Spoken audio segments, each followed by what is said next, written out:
Now, those of us who are products of the 70s, 80s, and early 90s remember similar warnings about the devil's influence in pop culture. It was a time of fear. It was the season of the witch, now affectionately referred to as the Satanic Panic. Seth Andrews has done a pretty nice presentation on the Satanic Panic, which you can find over on the Thinking Atheist YouTube channel, and I recommend people go and watch it. It is really good, and a good summary of all the weird shit that us people born in the 70s had to put up with through the 80s and 90s. So yeah, it's good. But I have a small issue with it. While decrying the Satanic Panic and pointing out that this kind of idiocy still goes on, albeit at a much lower level, Seth is also someone who has participated in a moral panic.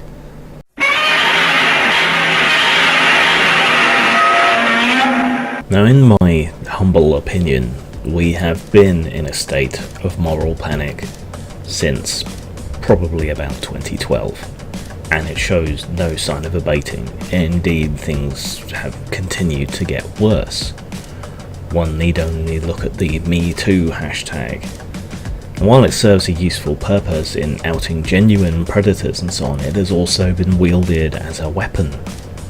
It has been used to pursue anyone and everyone. I'm sure a lot of grudges are being exercised through all this. And this is why we have important principles like the requirement that people have a right to defend themselves. It's why we have due process. It's why we have courts of law. It's why we have demands for evidence. And yet this is being used to bypass all that. And this is nothing new, really. It's just reached fever pitch now. It has been the case for some time that a mere accusation has been enough to ruin someone. Or at least a male someone for the most part. James Dean, the porn star, was basically accused over Twitter of various things, and that was enough for him to get dropped by just about anyone and everyone. Yeah, accusations aren't enough. Admissions, maybe. But the risk there is that some people may admit to things that they haven't actually done, or to over-exaggerations of things that they've done purely to ameliorate in some way the damage that is being done to them and their careers. You know, better to take the hit now and be out there and moral and upstanding about it in some way, the way Louis C.K. has, perhaps. Perhaps that's the thinking. Oh, well, maybe you can recover from this in a few years if you behave yourself, and if you get out in front of it, take all the blame. But people are definitely going to be hurt by this, and some of those people are going to be people that don't deserve it. It's trial by social media, not trial by facts, not trial by evidence. And yeah, those kind of trials are unfair or difficult in some ways. You know, the demand, the requirement for evidence can be difficult after many years has passed. And if it comes down to he said, she said, which a lot of these kind of events do, then there's no clear way to discern who is telling the truth. And that's difficult. And that's why, you know, arrest rates and conviction rates are so low. And it's also why arrest and conviction rates when it comes to false accusations are so low. But is this the answer, this moral panic? I mean, even just saying this, saying, whoa, hang on a sec, maybe this isn't the best way to go about things, maybe this is going to end up causing more harm than good, what about these people's rights? That's going to be enough for me to be demonized again, for people to react poorly to this, to present me as some kind of apologist for sexual abusers or whatever. But there's principle here. The principle behind Blackstone's formulation, the principle behind the burden of proof in both science and the judiciary. The principle that you have a right to defend yourself, that you shouldn't be convicted without proof, without good, decent, solid cause to believe that you've done whatever it is you're being accused of. And all of this is being bypassed. People are being fired, people are losing their careers, people's shows are being cancelled on the basis of what may well be spurious accusations, because there's no other way around it.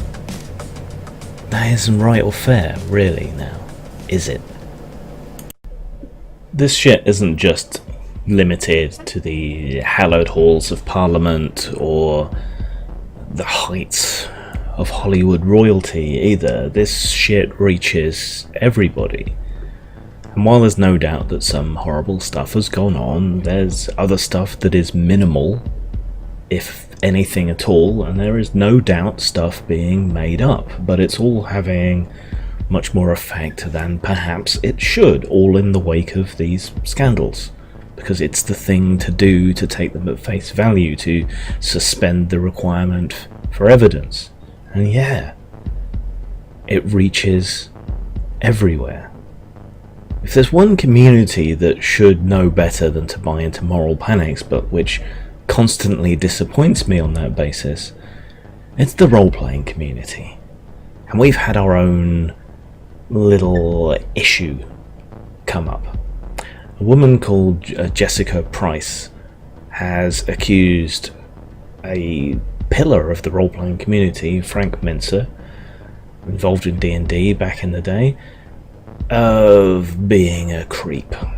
Now, my investigations into this have been thoroughly hampered by being blocked by the kinds of people that have been taking Jessica's side, but I've still looked into it as best I can, but just keep in mind that it has been difficult and I may have missed something.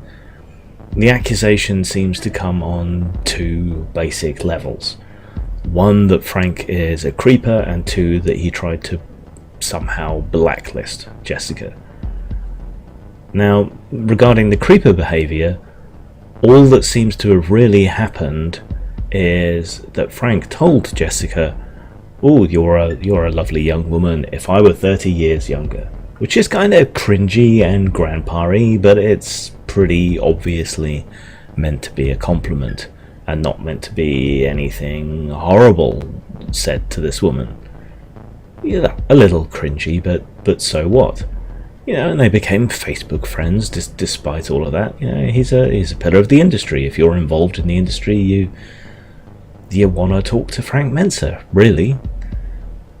And then, you know, some of his attitudes are somewhat old-fashioned, and he expresses a level of incredulity to certain sexual assault claims and so on that many people do have, who haven't necessarily looked into it or don't necessarily buy into what they're told about it.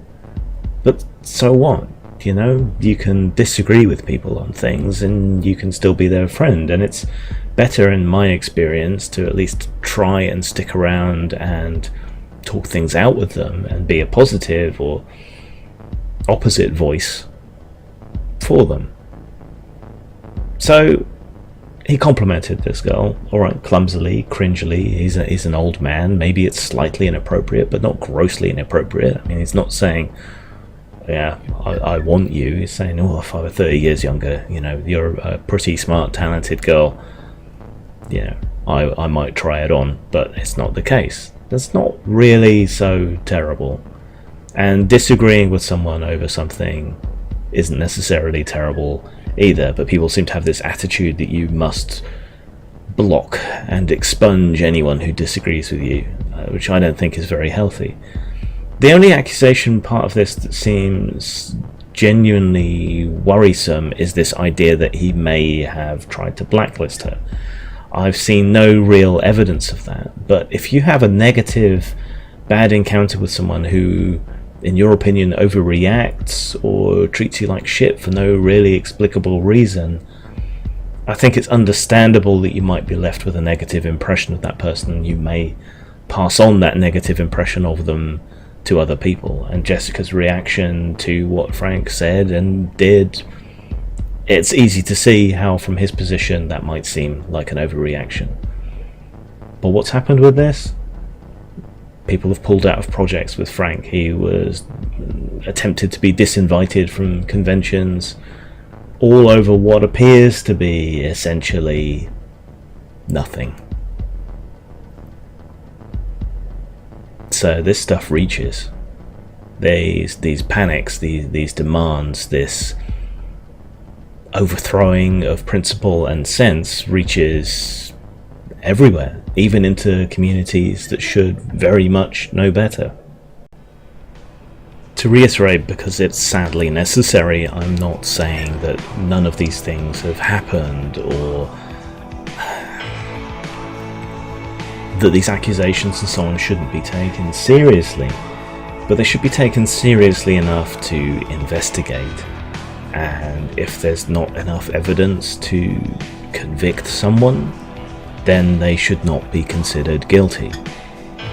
We should not jump the gun and fire people and shut down business relationships and whatever else until someone has been proven guilty. This stuff has real and genuine impact on people, and it's important to get that across as well. At the height of the Satanic Panic, a couple called the Kellers were arrested for supposedly enacting satanic abuse at their home, where they ran a crash for young children. They weren't guilty, but they spent 21 years in jail paying for crimes that they didn't commit in, at the time, a modern equivalent of the Salem witch trials.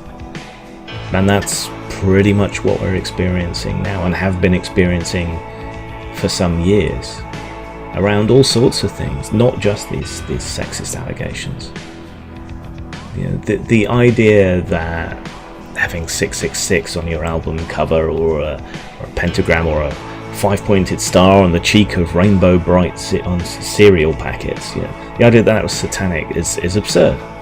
And the idea that because I wear a pendant that has Eugene and Munin on it, and that I like Norse mythology or whatever, the idea that makes me a Nazi is absurd. And yeah, I've had that levelled at me just in the last couple of days.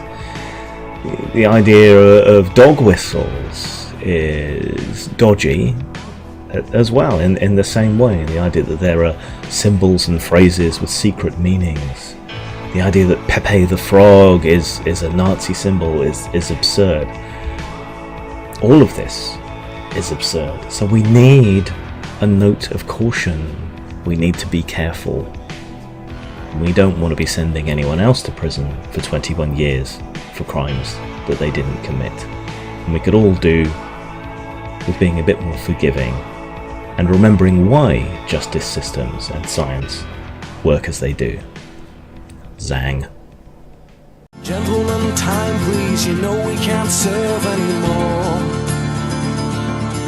Now the traffic lights change to stop when there's nothing to go. And by 5 o'clock everything's dead, and every third car is a cab.